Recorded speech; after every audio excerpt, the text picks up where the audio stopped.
السلام علیکم ورحمۃ اللہ وبرکاتہ۔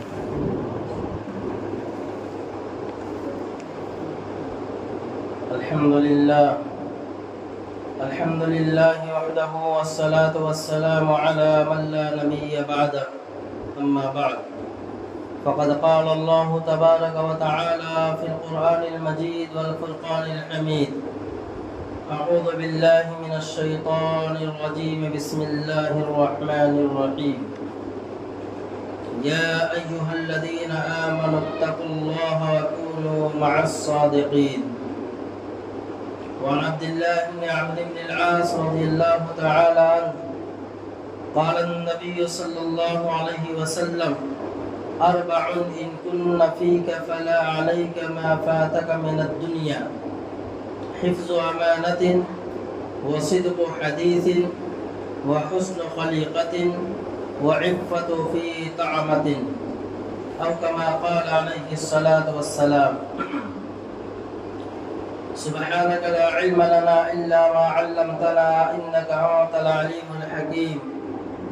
رب اشرح لي صدري ويسر لي أمري واحلل عقدة من لساني يفقهوا قولي۔ اللهم صل على سيدنا مولانا محمد وعلى آل سيدنا مولانا محمد وبارك وسلم۔ بزرگان محترم، عزیز ساتھیوں، اللہ باری عز اسمہ کا کرم اور احسان ہے کہ اللہ تبارک و تعالی نے ہمیں ایک بیش بہا قیمتی دولت دے کر دنیا میں بھیجا ہے، اور وہ دولت ایمان، دولت اسلام ہے۔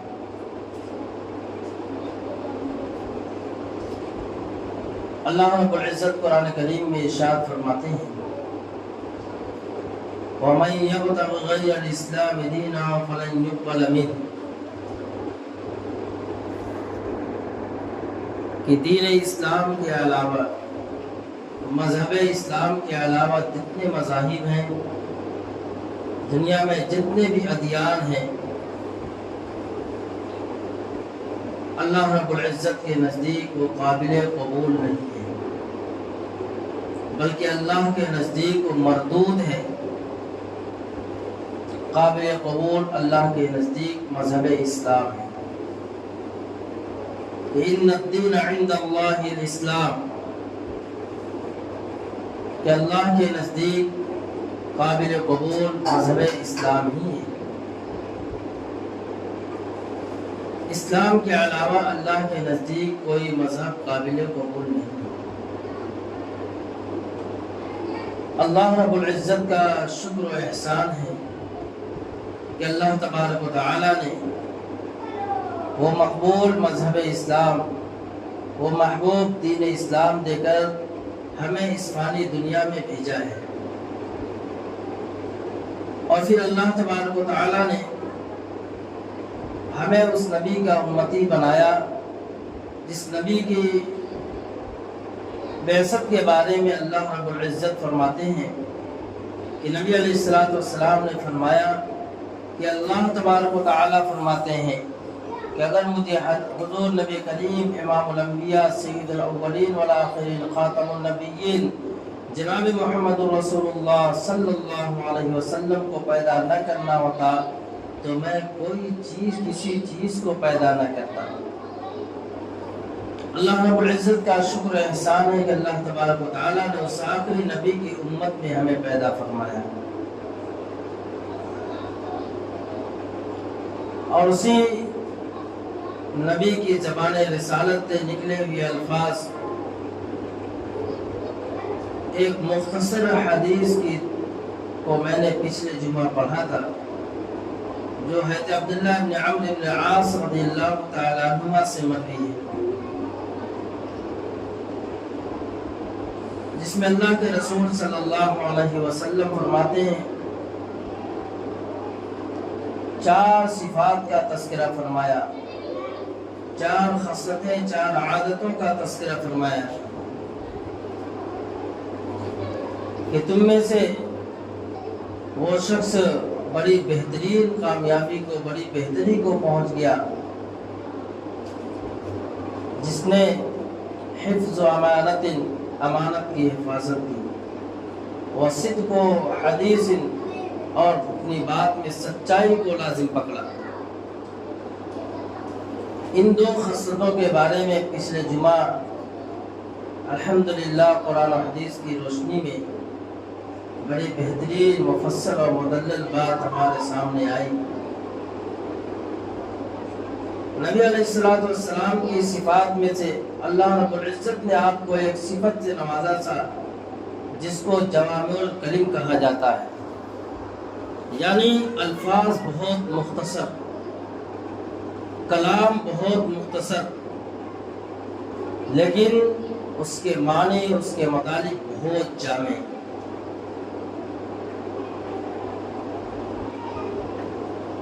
جسے اللہ تبارک اللہ کے نبی صلی اللہ علیہ وسلم نے فرمایا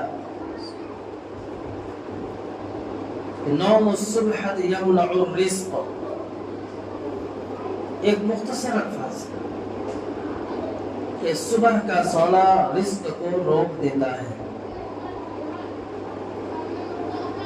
نبی علیہ السلام کی زبان مبارک سے نکلے ہوئے یہ الفاظ جوامع الکلم کہلائے۔ اللہ کے رسول صلی اللہ علیہ وسلم نے فرمایا نوم الصبح یمنع الرزق، کہ صبح کا سونا رزق کو روک دیتا ہے۔ آج دنیا میں ہر انسان پریشان حال ہے، اور سب سے بڑا اس کی زبان پہ جو دکڑے کا اظہار ہوتا ہے وہ رزق کے بارے میں ہوتا ہے، کہ ہر شخص رزق کے بارے میں پریشان حال ہے۔ صبح سے شام تک پورے گھر والے رزق کی تلاش میں لگے ہوئے ہیں، لیکن شام کو آنے کے بعد پھر وہی شکایت کہ خرچے پورے نہیں ہوتے، اخراجات پورے نہیں ہو رہے۔ آخر ایسا کیوں ہے؟ اگر ہم نے حضور پاک صلی اللہ علیہ وسلم کی زبان رسالت کا، اللہ کے نبی صلی اللہ علیہ وسلم کی رسالت کا اقرار کیا ہے صدق دل سے، سچے دل سے، تو نبی علیہ السلام کے اپنے حالات کو قرآن اور حدیث کے اوپر پرکھنا ہوگا کہ آیا میری زندگی جو صبح سے شام تک، شام سے صبح تک کی جو میرے ایام اور میرے گھڑی گھنٹے جو گزر رہے ہیں، کیا وہ اسلام کے مطابق ہے یا نہیں؟ نبی علیہ السلام کے بتائے ہوئے طریقے کے مطابق ہے یا نہیں؟ لیکن آج کی یہ سائنسی دنیا جو ہمیں بڑی ترقی یافتہ ترقی کی طرف بڑی تیزی کے ساتھ دوڑتی ہوئی نظر آ رہی ہے، کہ آج تو ترقی کا زمانہ ہے، مشینری کا زمانہ ہے، ٹیکنالوجی کا زمانہ ہے، عصری تعلیم کے حاصل کرنے والے کی عزت اور شہرت کا زمانہ ہے، چاہے زمانہ کیسا بھی آ جائے، زمانہ تو وہی ہے جس وقت دنیا کی ابتدا ہوئی تھی، صبح سورج نکلتا تھا، شام کو غروب ہوتا ہے۔ آج بھی ویسا ہی ہے کہ سورج صبح کو نکلتا ہے، شام کو غروب ہوتا ہے۔ زمانے کے لوگ بدلتے گئے، انسان تو موجود رہے، آدم علیہ السلام سے لے کر کے آج تک قیامت تک انسان ہے۔ لوگوں کی سوچ میں، لوگوں کی فکروں میں، لوگوں کے نظریات میں تبدیلی ہوئی۔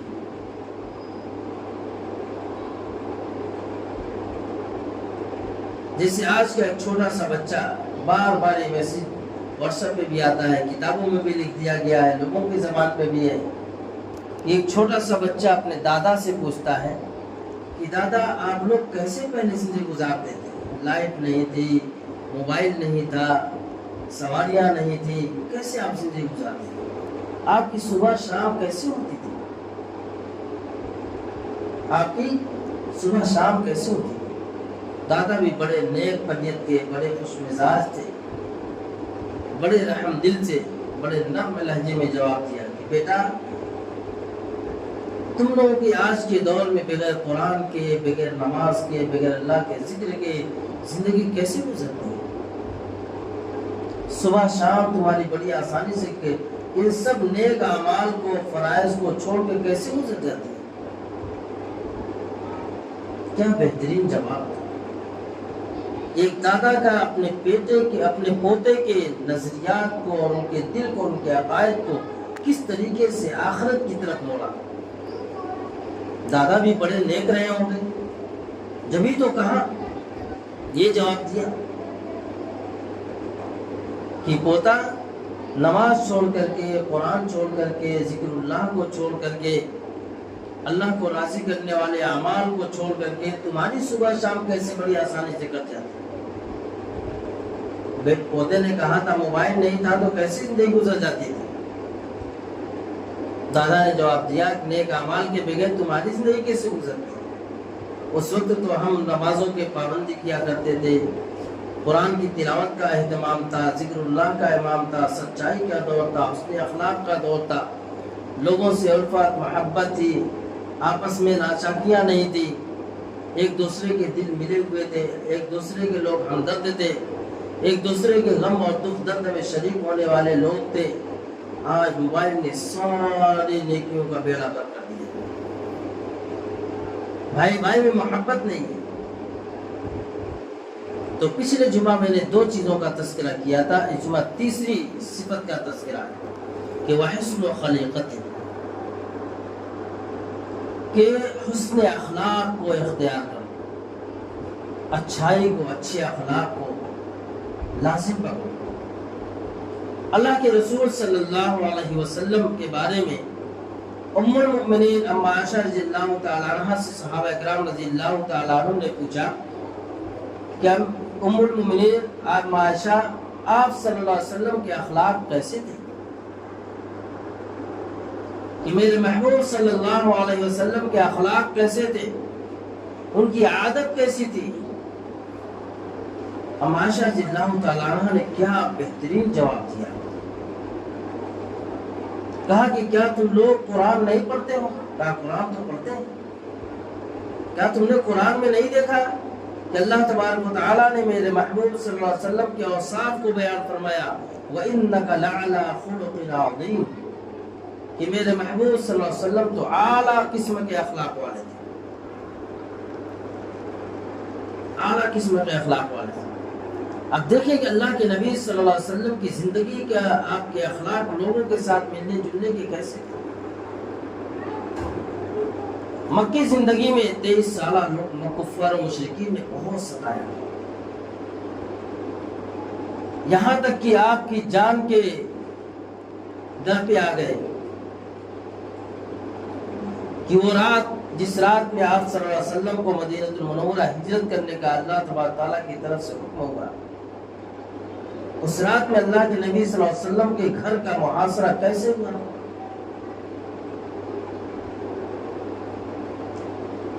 کس طریقے سے کفار مشرکین، دشمنان اسلام نے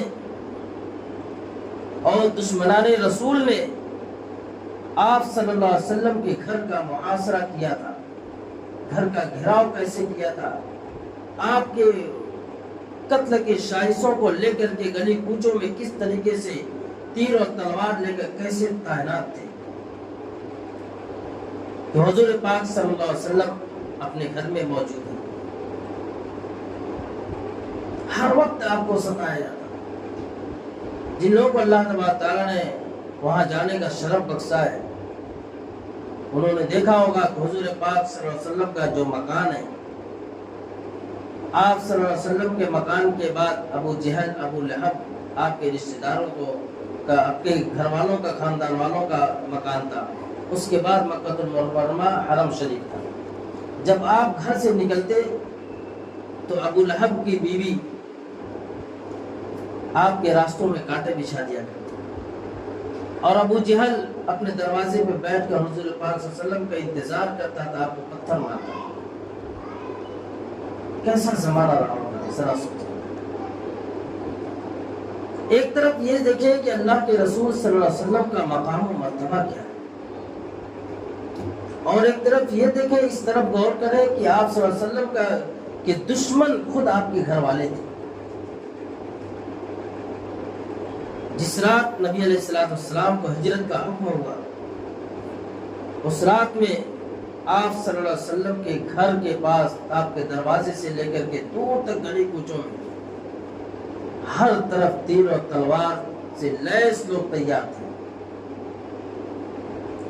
کہ کب محمد صلی اللہ علیہ وسلم اپنے گھر سے باہر نکلے فوراً آپ کو قتل کر دیا جائے۔ لیکن اللہ کا کرنا، اللہ تبارک و تعالیٰ کو بچانا، بچانے والی ذات اللہ کی، مارنے والی ذات بھی اللہ کی۔ آپ صلی اللہ علیہ وسلم کو حکم ہوا کہ آپ سورہ یاسین پڑھتے ہوئے زمین سے مٹی اٹھائیے اور ایسے ہوا میں اڑا دیجیے۔ نبی علیہ السلام نے زمین سے مٹی اٹھایا اور ہوا میں اڑا دیا۔ سارے لوگ اپنی آنکھیں ملنے میں مشغول ہو گئے، اور رسول اللہ صلی اللہ علیہ وسلم حضرت ابوبکر صدیق رضی اللہ تعالیٰ عنہ کے ساتھ مکہ سے مدینہ کی طرف روانہ ہوئے۔ ایک لمبا چوڑا واقعہ۔ ایک یہ زمانہ تھا کہ آپ کو ہر طرف لوگ ستاتے تھے، آپ کو مارا جاتا، آپ کو گالیاں دی جاتی، آپ کو برا بھلا کہا جاتا۔ یہی ابو لہب جب رسول اللہ صلی اللہ علیہ وسلم بازار کی طرف نکلتے تو ابو لہب آپ کا سگا چچا کان میں انگلیاں ڈال ڈال کر پیچھے دوڑتا تھا کہ لوگوں اس کا کہنا مت ماننا، نعوذ باللہ جھوٹا ہے، نعوذ باللہ جادوگر ہے، یہ لوگوں کو اپنے بہکانے، اپنے فیور میں لینے کے لیے ایسی باتیں کہتے ہیں۔ چلا پھاڑ پھاڑ کے چلاتا، کیسا لگ رہا ہوگا، دل پہ کیا گزرتی نہیں۔ ایک یہ زمانہ حضور نبی کریم علیہ السلام، اور ایک وہ زمانہ کہ آپ صلی اللہ علیہ وسلم کو جب مکہ المکرمہ فتح ہوا، جب مکہ فتح ہوا، آپ صلی اللہ علیہ وسلم سن 10 ہجری میں جب صحابہ اکرام رضی اللہ تعالیٰ عنہ کو لے کر کے مکہ میں داخل ہوئے، مکہ میں داخل ہوئے تو صحابہ اکرام رضی اللہ تعالیٰ عنہ کی زبان سے ایک لفظ نکلا، الیوم یوم الملحمہ، آج تو بدلے کا دن ہے۔ بڑا لوگوں نے ستایا تھا، بڑا مارا تھا، بڑا برا بھلا کہا تھا، آج تم اس سے بدلا لیں گے۔ ظاہر سی بات ہے، آدمی کو موقع ملے گا، انسانی فطرت کہ موقع ملے تو پھر بدلا لیے بغیر چھوڑے گا، بلکہ زبان بھی اینٹ کا جواب پتھر سے دے گا۔ جب صحابہ اکرام کی زبان سے یہ الفاظ نکلا، الیوم یوم الملحمہ، آج تو بدلے کا دن، آج ہم بدلہ لے سکتے ہیں اور بڑی آسانی کے ساتھ، سارے لوگ اپنے گھروں میں سام گئے۔ کچھ لوگ مکہ چھوڑ کر بھاگ گئے، آج یہ لوگ چھوڑنے والے نہیں ہیں، لیکن نبی علیہ السلام کی زبان مبارک سے اللہ کے رسول صلی اللہ علیہ وسلم پہ ماں باپ ہمارے قربان ہو کہ نبی علیہ السلام نے اتنی اذیتیں اور تکلیفیں اور مشقتیں اٹھانے کے باوجود آپ نے کیا کہا؟ لا الیوم یوم المرحمہ، لا ولیکن الیوم یوم المرحمہ، آج تو رحم کرنے کا دن ہے۔ یہ تھے نبی علیہ السلام کے اعلیٰ قسم کے اخلاق، حسن الاخلاق، حسن و خلیقت۔ آپ اخلاق کے اعلیٰ پیمانے پہ فائز تھے۔ آپ نے کہہ دیا ابو سفیان کے گھر میں جو ہوگا اس کو بھی معافی ہے، آج جو اپنے گھروں میں موجود ہے اس سب کو معافی ہے، آج جو حرم میں موجود ہے اس کو بھی معافی ہے۔ معافی کا عام معافی کا اعلان کر دیا کہ آج تو معافی کا اعلان کر دیا۔ یہ نبی علیہ السلام کے اعلیٰ قسم کے اخلاق۔ ہمیں بھی چاہیے کہ ہم اس اخلاق کو اپنانے والے بنیں۔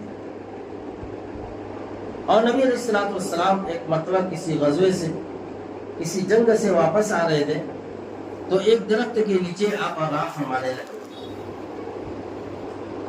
اور دشمن آیا، دشمن غار میں تھا، ایک عربی، ایک دیہاتی آیا، اور نبی علیہ السلام اپنی تلوار درخت کی ٹہنی میں لٹکا کر آرام کرنے لگے۔ آیا اور تلوار اتارا اور آ کر کہتا ہے کہ او محمد، آج بتا تجھے مجھ سے کون بچا سکتا ہے؟ میرے ہاتھ میں تلوار ہے اور تمہاری گردن میرے سامنے ہے، کون تجھے بچا سکتا ہے مجھ سے؟ اللہ کے رسول صلی اللہ علیہ وسلم اگر چاہتے تو اس کے ہاتھ سے تلوار چھین سکتے تھے اور الٹا اس کی گردن پہ وار کر سکتے تھے، لیکن نہیں، رسول اللہ صلی اللہ علیہ وسلم نے فرمایا کہ اللہ میری حفاظت کرنے والا اللہ ہے، مجھے بچانے والا اللہ ہے۔ چنانچہ وہ تھر تھر کانپنے لگا، اس کے بدن پہ کپکپی طاری ہو گئی اور تلوار اس کے ہاتھ سے نیچے گر گئی۔ نبی علیہ الصلوۃ والسلام نے تلوار ہاتھ میں لیا اور یہ کہا کہ اب تجھے کون بچا سکتا ہے مجھ سے؟ اس نے کہا کہ جو ذات تجھے بچانے والی، تیری جان بخشی ہے، وہی ذات مجھے بچانے والی ہے۔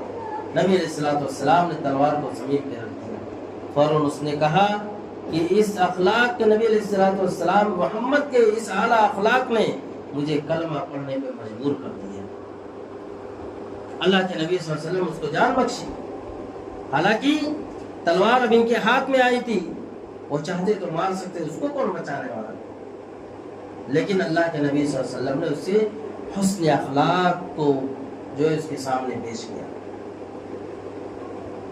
اسی طرح حضرت اسامہ بن عسال رضی اللہ تعالیٰ ابھی ایمان نہیں لائے تھے، کسی جنگ سے قید کر کے لائے گئے تھے اور لا کر کے صحابہ نے نبی کے ستون سے ان کو بات دیا۔ ایک دن گزرا، 2 دن گزرا، 3 دن گزرا، نبی علیہ الصلوۃ والسلام تیسرے دن آئے اور آ کر کے کہا کہ اسامہ بن عسال کو رہا کر دو، چھوڑ دو۔ چنانچہ جیسے اسامہ بن عسال کو بلا قیدی کو پکڑنے کے بعد کون چھوڑے، یوں کیسے آزاد کرے گا؟ لیکن نبی علیہ الصلوۃ والسلام کو رحم آیا، آپ نے کہا کہ اسامہ بن عسال کو چھوڑ دو، رہا کر دو۔ صحابہ نے جیسے ان کے ہاتھ کی رسیوں کو کھولا، گئے اپنے باغ میں، وہی مدینہ میں ان کا کہیں باغ تھا، اور جا کر کے نہا دھو کر کے آئے اور آ کر کے کہا کہ یا رسول اللہ صلی اللہ علیہ وسلم جلدی سے پہلے مجھے کلمہ پڑھا، اسلام میں داخل کر دیجیے۔ یہ تھے نبی علیہ الصلوۃ والسلام کے اعلیٰ قسم کے اخلاق، یہ حسن و خلیقت ہے، یہ ایسی صفت اللہ رب العزت نے حضور نبی کریم علیہ الصلوۃ والسلام کو عطا فرمائی تھی، جس کی بنیاد پر لوگ اسلام لانے پہ مجبور ہو جاتے۔ یہ تو نبی علیہ الصلوۃ والسلام کے اخلاق۔ ہندوستان میں خود ایسے ایسے اولیاء کرام، علماء کرام، محدثین گزرے ہیں جن کے اعلیٰ اخلاق اور حسن اخلاق کی بنیاد پر لوگ ایمان لانے پہ مجبور ہوئے۔ دارالعلوم دیوبند کے حضرت مولانا حسین احمد مدنی رحمۃ اللہ علیہ، حضرت مولانا ارشد مدنی رحمۃ اللہ مدد ذلہ کے والد صاحب حضرت مولانا حسین احمد مدنی رحمۃ اللہ علیہ مطلب ٹرین میں سفر کر رہے تھے، دلی سے کہیں جا رہے تھے، اور سامنے ایک انگریز بیٹھا ہوا تھا سیٹ پہ، اور انگریز کو کچھ حاجت پیش آئی، وہ باتھ روم میں جاتا اور آ کے واپس بیٹھ جاتا، پھر جاتا پھر آ کے واپس بیٹھ جاتا۔ حضرت مولانا حسین احمد مدنی رحمۃ اللہ علیہ کو دل میں خدشہ پیدا کہ اس کو کیا تکلیف ہے، چنانچہ یہ اٹھے اور اس کا باتھ روم میں گئے تو دیکھا باتھ روم بالکل گندا پڑا ہوا تھا اور اس کو حاجت تھی، اس گندگی کی وجہ سے بار بار جاتا اور واپس آ جاتا۔ مولانا حسین احمد مدنی رحمۃ اللہ علیہ اپنے وقت کے ولی کامل تھے، شیخ العرب والعجم ان کا لقب تھا، اللہ تعالیٰ کے نبی صلی اللہ علیہ وسلم کے خاندان سے سید السادات ہے۔ جب دیکھا کہ وہ جا رہا ہے بار بار واپس آ رہا ہے، یہ اٹھے اور جا کر کے باتھ روم میں گئے اور پورے باتھ روم کو اچھی طرح صاف کیا، ٹرین کے باتھ روم کو، اور آ کے اپنی سیٹ پہ بیٹھ گئے۔ اس نے سوچا، گھبرایا کہ اتنی گندی جگہ اور ایسی شخصیت، ایسی بزرگ شخصیت، اور کیسے اس میں جا کر کے اپنی حاجت کو پوری کیا ہوگا۔ چنانچہ انہوں نے کہا پریشان ہونے کی کوئی بات نہیں، آپ جائیے اپنی حاجت پوری کریے۔ جب وہ گئے تو دیکھ کر دنگ رہ گئے اور آ کر کے کہا کہ آپ کس چیز کی دعوت تبلیغ کرتے ہیں؟ تو مولانا حسین احمد مدنی رحمۃ اللہ علیہ نے کیا پیارا جواب دیا، انہوں نے کہا کہ میں مذہب اسلام کو ماننے والا ہوں اور مذہب اسلام کی ہی تبلیغ کرتا ہوں۔ اس نے کہا کہ اسلام یہ سکھاتا ہے، اسلام ایک دوسرے کے ساتھ اتنی ہمدردی سکھلاتا ہے، چنانچہ آپ مجھے کلمہ پڑھا دیجیے، میں اسلام میں داخل ہونا چاہتا ہوں۔ یہ اعلیٰ قسم کے اخلاق اگر ایک انگریز کو اسلام لانے پہ مجبور کرو۔ تو نبی علیہ السلام نے کہا حسن و خلیقت، کہ تم حسن اخلاق سے لوگوں سے پیش آؤ، ذرا نرم دلی سے پیش آؤ، تو اپنے گھر میں اپنے بیوی بچوں سے نرم دلی سے پیش آؤ، پھر دیکھو تم کو کتنی عزتیں ملتی ہیں۔ لیکن آج بولتے ہیں الٹا زمانہ ہے، الٹا زمانہ ہے۔ اگر تم نرم دلی سے سچائی کے ساتھ اگر پیش آؤ گے، حسن اخلاق سے پیش آؤ گے، تو تمہیں لوگ زمین کی کھائی میں لا کے گرا دیں۔ ایسا نہیں ہے، یہ ہمارے بول ہیں، ورنہ نبی علیہ السلام کو تو عزتیں ملی ہیں، صحابہ اکرام کو حسن اخلاق کی بنیاد پر عزتیں ملی ہیں، اولیاء اکرام کو حسن اخلاق کی بنیاد پر عزتیں ملی ہیں۔ تو تیسری چیز جو فرمایا، پہلی چیز حفظ و امانت، امانت کی حفاظت کرنا، دوسری صفت فرمایا صدق و حدیث، سچائی کو لازم پکڑنا، اور تیسری صفت پر حسن و خلیقت، اپنے اخلاق کو اچھے طریقے سے سنوارنا، اس کو اپنے حسن اخلاق سے لوگوں سے پیش آنا۔ چوتھی صفت مختصراً بیان کرتا ہوں، وعفت فی طاعت، یہ بڑی عجیب و غریب صفت ہے، اور یہ ایسی صفت ہے کہ اس کے بارے میں ہمارا دھیان بالکل نہیں جاتا۔ وعفت طعمت، اور کھانے پینے کی چیزوں کے بارے میں پاک دامنی سے کام لینا۔ اللہ قرآن میں ایمان والوں کو مخاطب کرتا ہے، ایمان والوں تم حلال و پاکیزہ طیب روزی اختیار کرنا، حرام کاری سے، مشتبہ مال سے اپنے آپ کو دور رکھنا، نہ حرام مال حاصل کرنے کی کوشش کرنا، نہ مشتبہ مال حاصل کرنے کی کوشش کرنا، اور نہ اس کو حرام طریقے سے استعمال کرنا۔ حلال طریقے سے حاصل کرو اور حلال طریقے سے استعمال کرو۔ ایسا نہیں کہ حلال طریقے سے حاصل کیا اور اسراف و فضول خرچی میں حرام کاری کے راستے پہ خرچ کر دیا۔ نبی علیہ السلام اس معاملے میں بڑے محتاط تھے، اور آپ کے صحابہ رضی اللہ تعالیٰ عنہ مجمعین بھی اس معاملے میں بڑے محتاط تھے کہ مال کیسا ہے، کس طریقے سے مال کمایا ہے۔ حضرت امام ابو حنیفہ رحمۃ اللہ علیہ کے زمانے میں بڑے اعلیٰ قسم کے تاجر تھے، پورے شہر میں سب سے بڑے تجارت تھے، کپڑے کی تجارت آپ کو تھی۔ چنانچہ ایک مرتبہ کپڑے کا تھان آیا تو اس میں بیچ میں تھان میں کہیں کٹا ہوا تھا، اور وہ نوکر کو بتلا دی، دیکھو یہ کپڑا کٹا ہوا ہے، کوئی آئے گا تو اس کو بتلا کر کے دینا اس کو۔ چنانچہ وہ نوکر بتلا نہ سکا، بھول گیا، اور اس کپڑے کٹے ہوئے کپڑوں کو بھی اچھے کپڑوں کے دام میں بیچ دیا، اس تھان کو بھی۔ امام ابو حنیفہ رحمۃ اللہ علیہ آئے اور آ کر کے کہا کہ کتنی تجارت ہے؟ روزانہ کی انکم 30,000 دینار تھی۔ تو انہوں نے کہا کہ وہ کپڑا، نوکر نے کہا کہ امام صاحب میں نے وہ کپڑا بھی اسی دام میں بیچ دیا ہے۔ کہا کہ پھر پیسہ اس کا کہاں رکھے؟ کہا اسی گلے میں جو ہے سارے اماؤنٹ رکھتا ہوں، وہ بھی اسی میں رکھ دیا۔ امام صاحب عبداللہ نے فرمایا اب پتہ نہیں وہ کپڑے کی قیمت کون سی ہے، کون سا روپیہ وہ دے کر کے گیا ہے، اب تو مجھے اس میں شبہ میں پڑ گیا۔ چنانچہ کہا کہ ابھی ایک دن کی پوری 30,000 دینار رقم غریبوں میں صدقہ کرو، لیکن یہ بتا دینا غریبوں کو کہ امام صاحب نے مشتبہ مال ہونے کی بنیاد پر اس کو استعمال نہیں کیا ہے۔ غریب بھی کیا مخلص تھے، کیا متقی تھے، انہوں نے کہا جب امام صاحب نے مشتبہ مال ہونے کی بنیاد پر استعمال نہیں کیا تو ہم بھی اس کے لینے کے حقدار نہیں۔ غریبوں نے بھی نہیں لیا۔ امام صاحب نے کہا کہ اس کی روٹی خرید کر کے، آٹا خرید کر کے سمندر میں اس کو ڈال دیا۔ چنانچہ اس کو سمندر میں ڈال دیا گیا۔ جب سمندر میں ڈال دیا تو امام ابو حنیفہ رحمۃ اللہ علیہ نے مچھلی کھانا پوری زندگی چھوڑ دیا۔ کہ اس مشتبہ مال کے سے خریدا ہوئے آٹے کو مچھلی نے، سمندر کی مچھلی، دریا کی مچھلی نے پائے، پتہ نہیں کون سی مچھلی کھائی ہوگی، اس لیے میں مچھلی کھانا ہی چھوڑ دی۔ اتنے محتاط تھے۔